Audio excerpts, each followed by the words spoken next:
Voilà, tout ça a nakati ya ndaku ya Fali.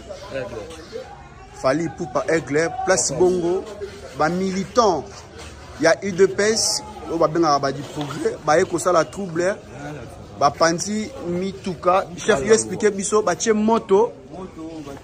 Ozomona. Enoch Binta au reportage. Voilà, Bozomona. Sabotage. Basali sabotage.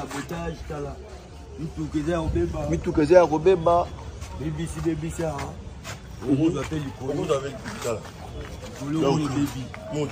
Bache moto.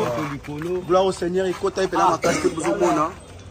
Batumbi ndaku ba vitre. Abondisi na chanteur. Eza cassé. On toujours posé question, Fali azali musicien autre separa la mosala sala la mboka na biso. Bozomo ane ba BBC.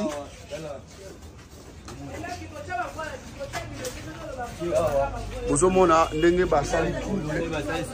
basali sabotage partout.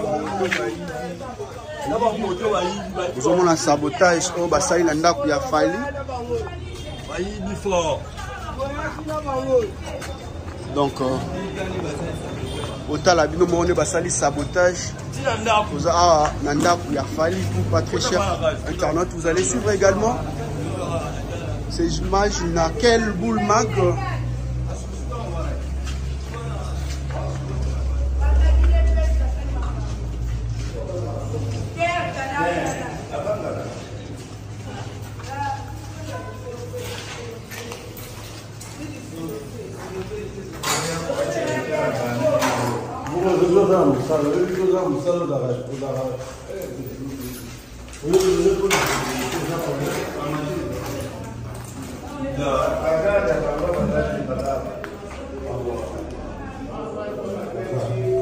Donc voilà, très cher internaute, vous avez un sabotage, ça y est, n'a pas de Fali ou pas.